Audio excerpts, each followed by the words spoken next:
The fluorescent lights of the emergency room buzzed overhead, cold and indifferent. I sat there on the hospital bed, my hands trembling around the phone, trying to steady my breath as pain knifed through my abdomen. It was Christmas Eve, just after 9 p.m., and while most families were gathered around fireplaces and twinkling trees, I was alone with my 2-year-old twins, Liam and Lily, curled up in the corner with their stuffed animals. Nurse Nina hovered nearby, her hands gentle but her eyes alert. The internal bleeding had worsened, and the doctors were preparing for emergency surgery. I had exhausted every option before making this call. Friends, neighbors, even distant cousins, no one could take the twins. I didn't want to call them. I truly didn't, but I had no choice. The phone rang only twice before my mother's face appeared on the screen, framed in festive lights and holding a champagne flute. Music played faintly in the background, Elton John's unmistakable voice echoing through their Santa Barbara home.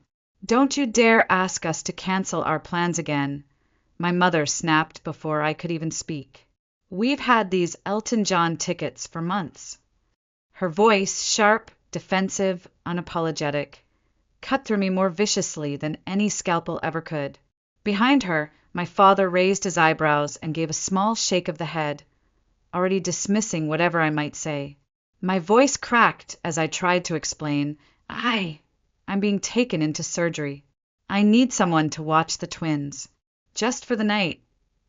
There was a long pause, the kind that makes you forget to breathe. "You're becoming a real burden, Claire," my father said finally. "We're retired now. We deserve to enjoy our lives without constant drama." I stared at the screen, stunned into silence. These were the same parents I had been sending $2,500 every month to help cover their mortgage and living expenses. Even after Andrew died, after I'd been left to pick up the pieces alone, I kept sending the money. Out of duty, out of love. How foolish I'd been. The silence between us stretched. My mother took a sip of champagne, then turned back to the party. "Merry Christmas, Claire.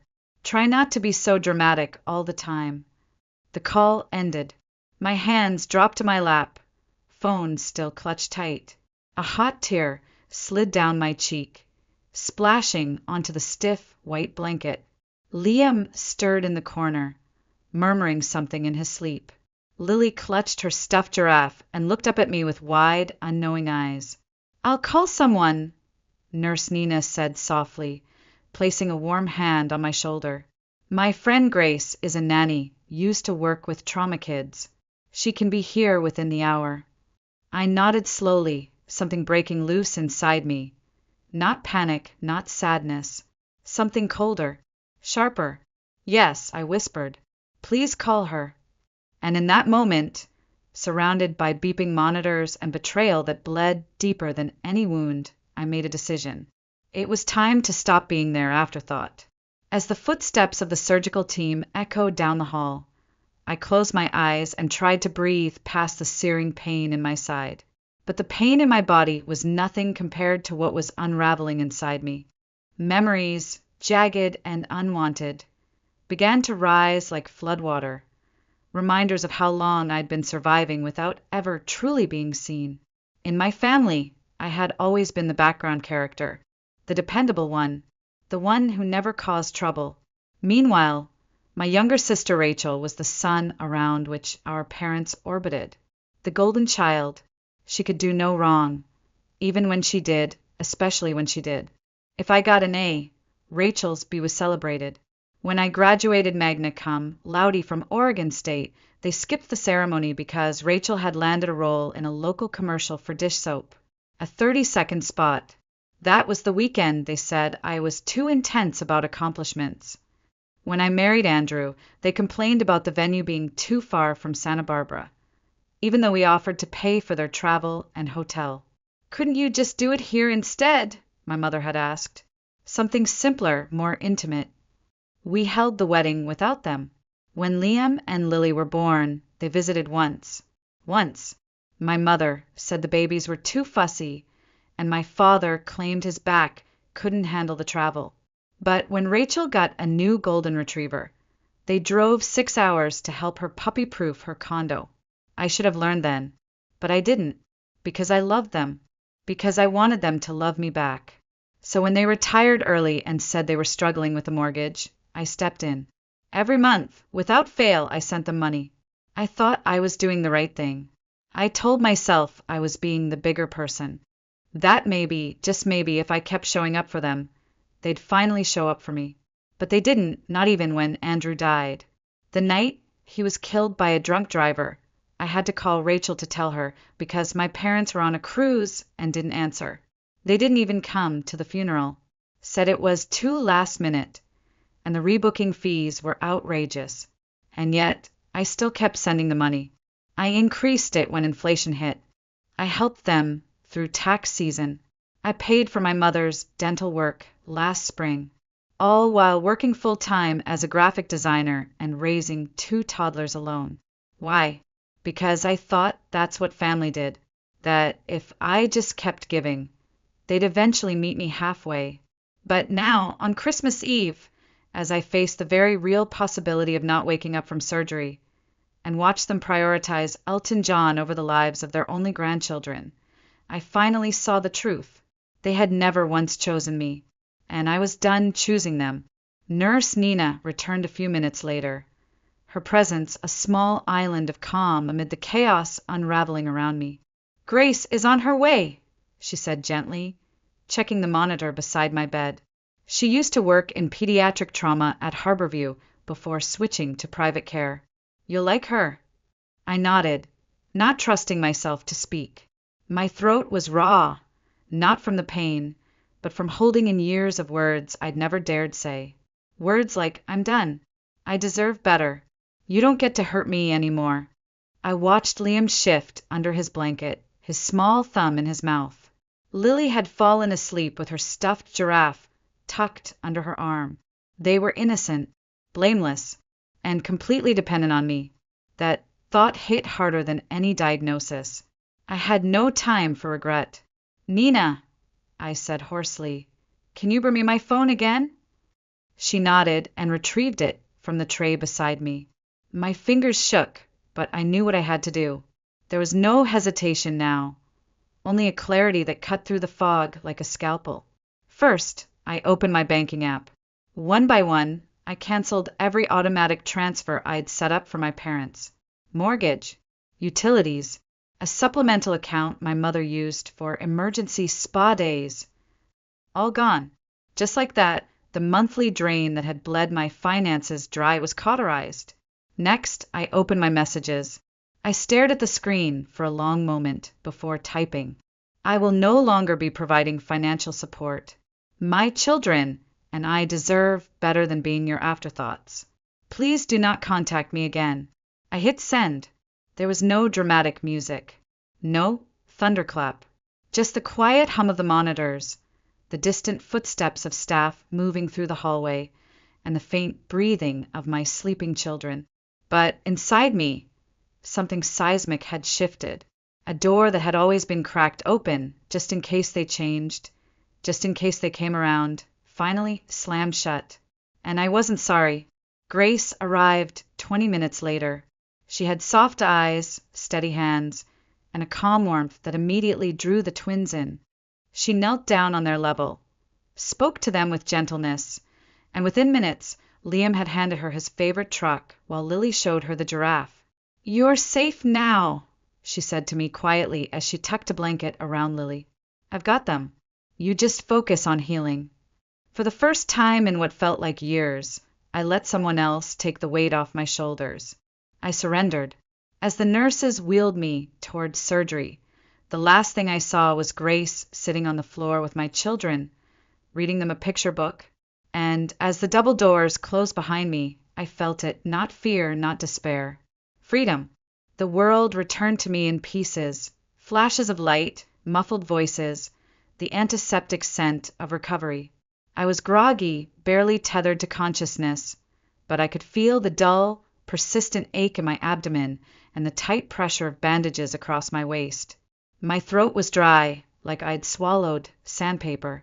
Somewhere nearby, the soft babble of children filtered through the haze. grounding me. I blinked against the harsh light. Grace was sitting beside my bed, her arm gently curled around Lily, who was napping against her side. Liam sat on the floor, coloring quietly with a crayon clutched in his chubby hand. Seeing them safe, happy even, was the only medicine I needed in that moment. "You're awake," Grace said, her voice soft and reassuring. "The surgery went well. You've been out for a while." I tried to speak, but only managed a rasp. She held a straw to my lips, and I sipped slowly, each swallow pulling me closer to clarity. And then I noticed it, my phone, blinking steadily on the nightstand like a distress beacon. I reached for it, fingers still numb.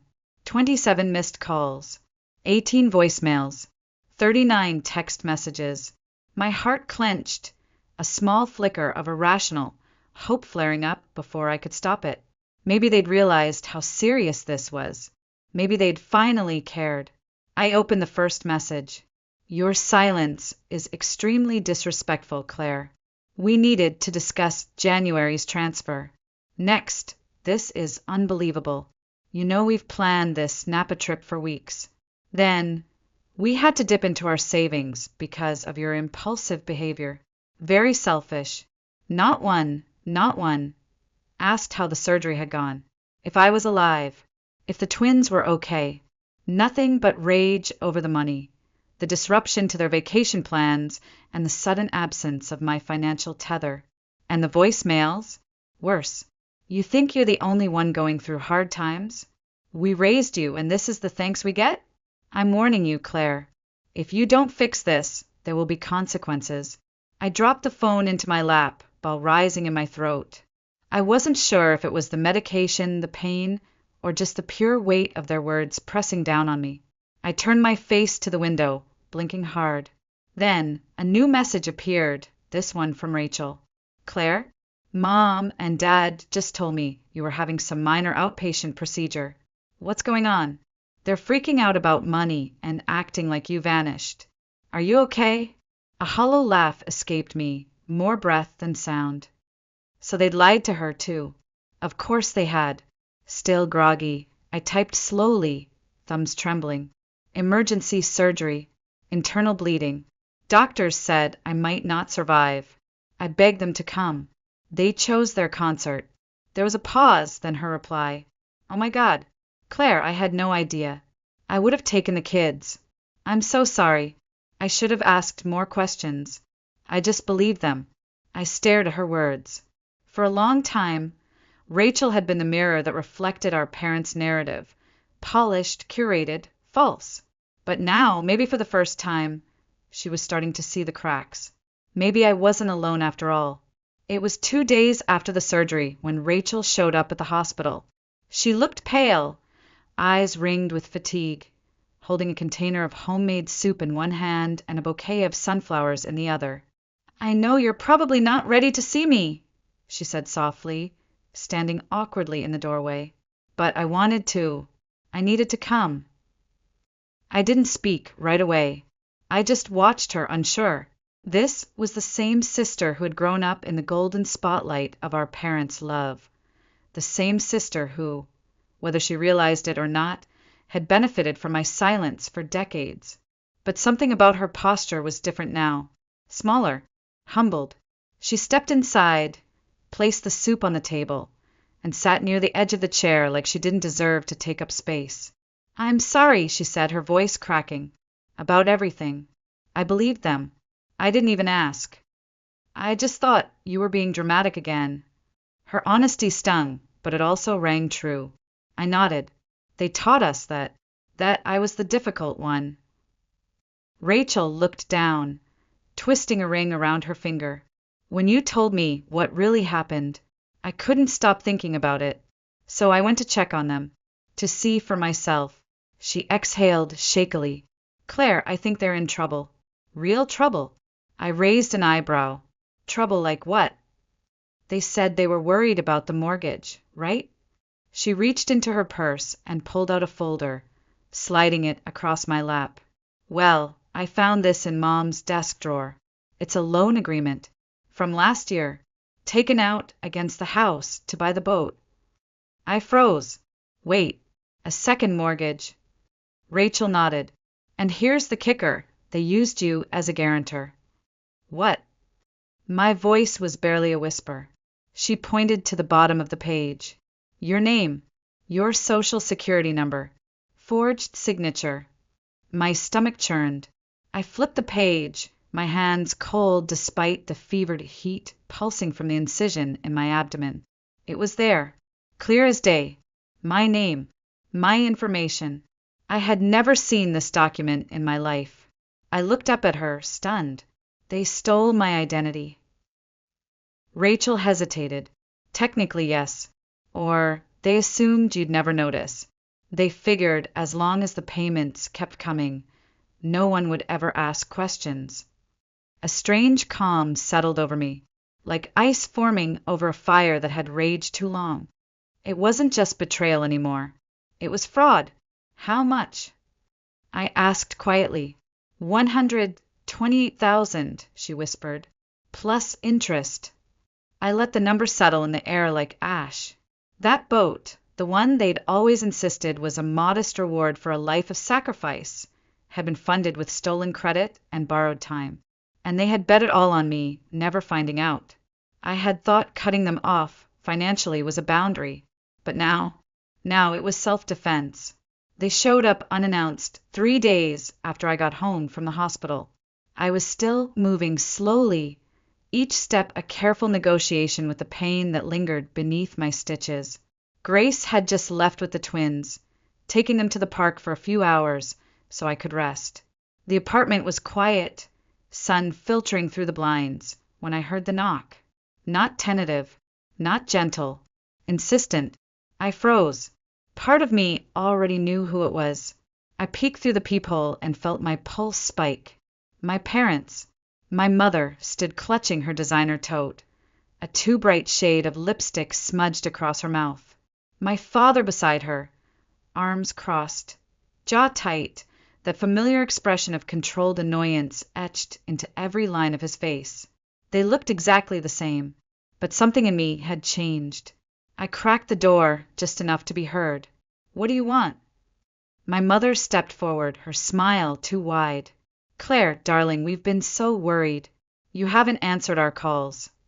We needed to make sure you and the children were all right, my father added, his voice cool and practiced. I didn't respond. I just stared at them, waiting. The mask slipped first from my father. We also need to talk about this ridiculous financial situation. There it was, the real reason. I said nothing. The bank called about our mortgage, he continued. We had to dip into our cruise savings to cover the payment this month. I raised an eyebrow. Your cruise savings? He flinched just slightly. My mother jumped in. Claire, please, let's not turn this into a scene. We came here to resolve things. We've depended on that money for years. That's not my problem, I said, voice flat. Not anymore. But, sweetie, she pleaded, her tone rising with desperation, we built our lives around your support. Your father and I, my commitment, I interrupted, was out of guilt, not obligation, and certainly not love returned. My father stepped forward, his voice sharpening. You're overreacting. We had plans. We didn't know it was that serious. You mean the emergency surgery I begged you to help me prepare for? I asked, eyes locking with his. The one where the doctors said I might not survive? You chose Elton John. My mother's face twisted. We made one mistake. No, I said, steady now. You made a lifetime of choices. That night was just the one that finally revealed the truth. We're your parents, my father snapped, his voice booming with entitlement. And I'm a parent, too, I answered, my voice low but resolute. I would never treat Liam and Lily the way you've treated me. Just then, the door behind me creaked open. Emily stepped out from the hallway, clutching her stuffed giraffe. Her curls were still messy from her nap, her eyes wide and unsure. My mother gasped theatrically and bent down, arms outstretched. There's my precious girl. Grandma brought presents. But Emily didn't move. She shrank back, clutching my leg, her small hands gripping tighter. She doesn't know you, I said softly. My mother straightened slowly, the rejection slicing through her mask. I think you should leave, I continued. If I'm ever ready to talk, I'll reach out. But the money, you can't just cut us off like this, my father snapped. We sacrificed for you. I looked him dead in the eye.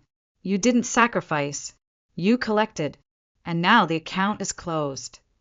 Then I shut the door, gently, firmly, like the ending of a chapter one never intended to reread. The email arrived 2 mornings later. It came from my father's address, but was addressed to everyone, extended family, old friends, even distant cousins I hadn't spoken to in years. The subject line was plain, a family matter. I knew what it was before I opened it. Still, reading it sent a fresh wave of heat through my chest. It was long, wordy, masterfully manipulative, a blend of passive-aggressive guilt and self-pity. He wrote about how they had dedicated their lives to raising 2 daughters, how they had supported me through my darkest times, and how I had, without warning or explanation, cut them off financially and emotionally. Not once did he mention the emergency surgery. Not once did he mention the twins. He painted me as ungrateful, unstable, a vindictive daughter punishing her parents for imagined wrongs. My mother even added a paragraph about how they had canceled a holiday trip out of grief for my behavior, implying they had sacrificed something for me when in fact they'd done the exact opposite. And it worked. Within hours, my phone buzzed with messages from relatives I hadn't heard from in years. Claire, is everything okay? Your parents are devastated. I'm sure it's just a misunderstanding. You've always been so level-headed. Talk to them. They've been so generous over the years. Maybe you're just overwhelmed with grief? It would have broken me once. Not anymore. I didn't rage. I didn't write a 6-paragraph rebuttal. I didn't call anyone crying. I simply opened my laptop, clicked reply all, and typed 1 sentence. I recently underwent emergency surgery with a significant risk of complications. My parents refused to watch my children during this time because they had concert tickets. I am now focusing on my recovery and caring for my twins without additional stress. Then I hit send. That was it. No defense, no drama, just the truth. And the silence that followed was louder than anything my father had written. By evening, the tide had turned. First came my cousin Ben. Wait, what? They didn't even check on you after surgery? Then his wife. Didn't they just post pictures on a boat last month? I thought they were broke. By the end of the day, I'd received a dozen private messages from aunts, cousins, even my father's sister, all expressing disbelief, concern, and quiet outrage. No one said it out loud, but I could hear it between the lines. We see you now. The most unexpected message came from Aunt Linda, my mother's older sister, the self-proclaimed peacemaker. I had no idea what really happened, Claire. They told me you were being dramatic after a minor checkup. I'm sorry I didn't reach out sooner. But the most meaningful response came from Rachel. She called me, her voice trembling. They lied to everyone, she said. They're still lying. But I know the truth now. And I'm with you. Whatever you need, I'm here. I didn't cry. I didn't need to. For the first time, I wasn't defending myself. I was simply standing. It started small. A casserole left at my doorstep by a neighbor I barely knew. A hand-me-down double stroller from someone in my support group. A message from one of my design clients saying, "Take all the time you need. We're not going anywhere." Then it grew. Ava, the widowed mother I'd met through the online grief group, began checking in daily. We'd message in the late hours when sleep refused to come, trading stories about our kids, our late husbands, and the strange, impossible loneliness of becoming a single parent overnight. She was the one who planted the first seed of possibility. "Have you ever thought about moving?" she asked one night. "Your apartment's too small. You could sell it and use the equity somewhere quieter, somewhere with better childcare options, maybe even a yard." I hadn't, but once she said it, I couldn't stop thinking about it. It felt dangerous at first. Hope always did. Still, I began to look.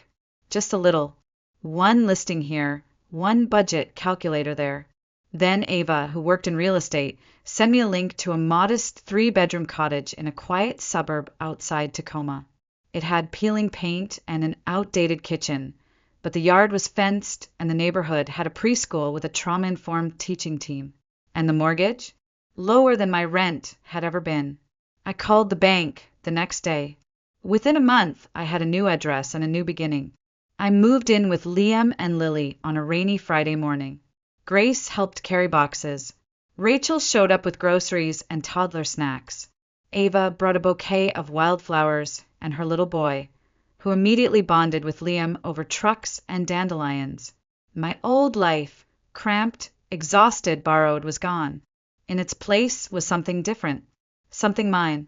The side business I'd started almost accidentally, building memorial websites, was gaining momentum.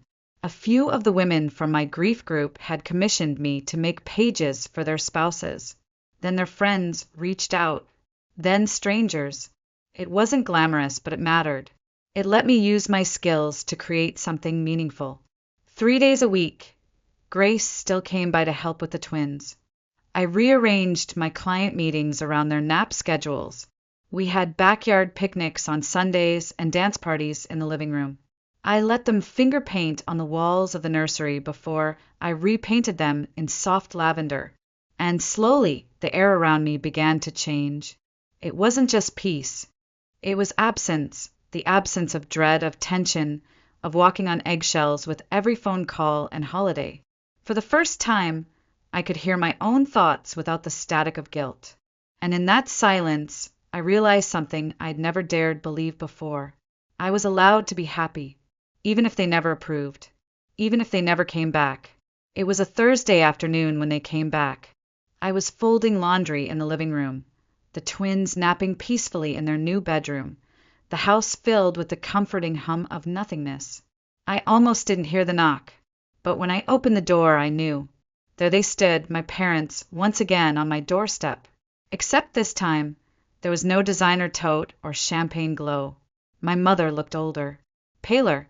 My father wasn't wearing his usual golf shirt, but a wrinkled windbreaker. And in his hands was a manila folder, thick and creased.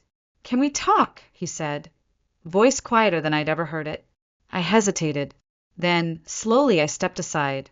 We sat at the small dining table I'd bought secondhand from a moving sale. It had a chip on one leg and a child's crayon mark that wouldn't scrub off. But it was mine, like everything in this new life. My father opened the folder and slid it across to me. "We need $144,000, he said, "to catch up on the mortgage and avoid foreclosure." I stared at the numbers. Rows of debt, overdue notices, late fees. Lines highlighted in yellow. Red underlines. Panic formatted in Excel. I didn't touch it. "What about selling the boat?" I asked calmly. "We'd take a loss," he said, as if that answered anything. "And the timeshare?" My mother sighed. "We've tried, but the market's terrible. Besides, those were supposed to be our retirement luxuries." I looked at her. "Luxuries you can't afford." My father bristled. "We could afford them with your help." There it was. Again, the expectation that my labor, my life, my body, post-surgery, post-widowhood, should remain their safety net. "It's the least you could do," he added, "after everything we've done for you."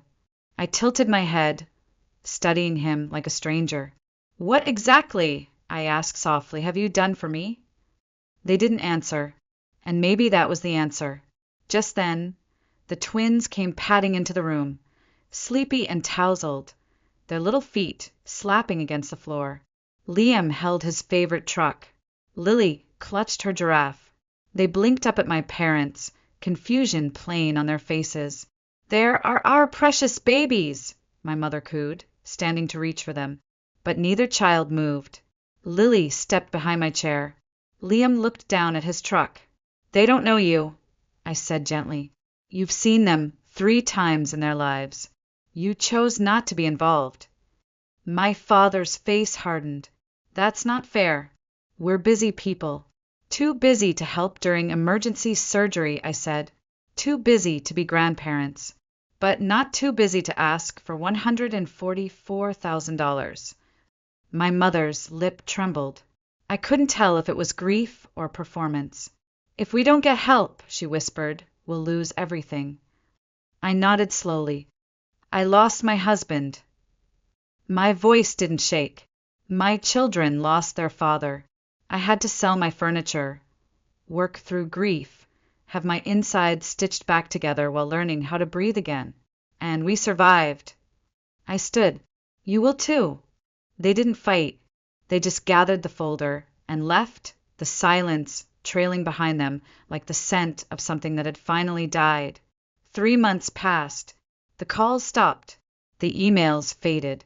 The silence, once foreign and jagged, settled into something steady, almost peaceful. Rachel visited every week, bringing fresh fruit, puzzles for the twins, and stories from the family I no longer felt tethered to. One afternoon, as she sat on the back porch sipping tea, she said it without preamble. They sold the house. I didn't flinch. They were behind on payments for too long. The bank gave them 60 days. They couldn't catch up. I looked out at Liam and Lily playing in the yard, their laughter light and careless under the spring sky. They moved into a condo outside Oxnard. It's small. No view. No boat. No trips planned. She didn't say it with malice. Just fact. They're still telling people you abandoned them, she added softly, that you promised to support them forever and then suddenly stopped. I didn't sigh. I didn't get angry. I just said what I knew to be true. Let them talk. Because I had no interest in rewriting their version of the story. I'd already written my own. That night, after the twins had gone to sleep and the world had gone quiet, I found an envelope in the mailbox. Handwritten. No return address, but I recognized the looping script instantly. It was from my mother. I stared at it for a long time. Then, curiosity, a gentle tug, nudged me to open it. Inside was something I'd never seen before. Not a plea, not a guilt trip, not a demand, an apology. I've had time to reflect on my behavior, she wrote. Watching you build a life without us has forced me to confront things I didn't want to see. I resented your strength. I called it coldness.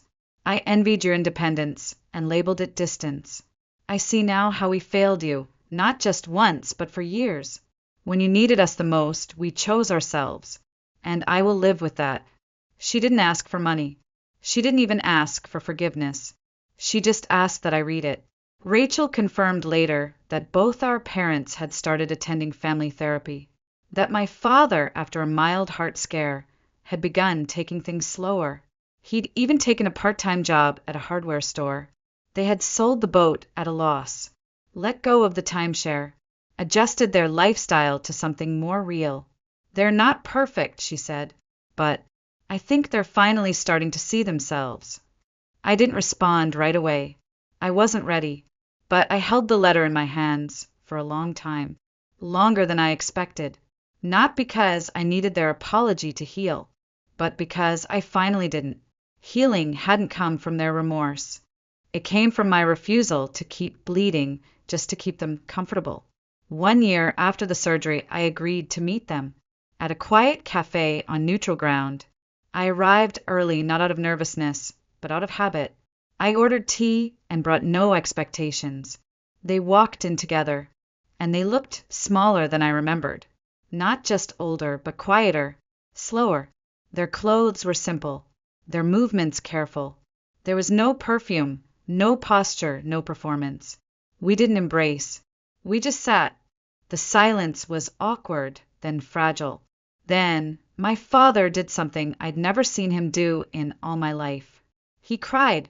I was a terrible father, he said, voice cracked and trembling. And a worse grandfather.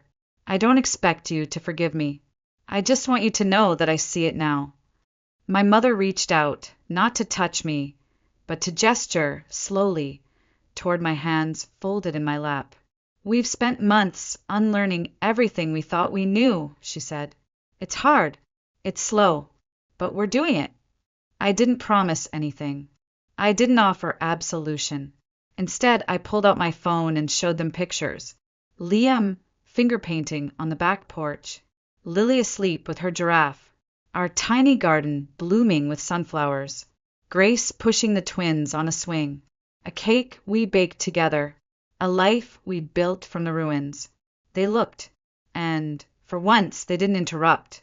As we stood to leave, my father asked quietly, "Do you think someday we might be able to know our grandchildren?"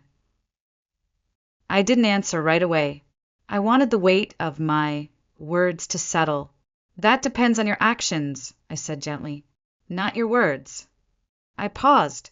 If you truly want to be part of their lives, it starts by respecting the person raising them. He nodded, and for the first time, I believed he understood what that meant. As I walked away, the wind lifted soft petals from the trees above. I didn't feel guilt. I didn't feel vengeance. Just calm, because this wasn't about revenge anymore. It was about reclamation, and I had reclaimed everything they once tried to take. My strength, my peace, and the quiet certainty that I would never again let someone else decide my worth.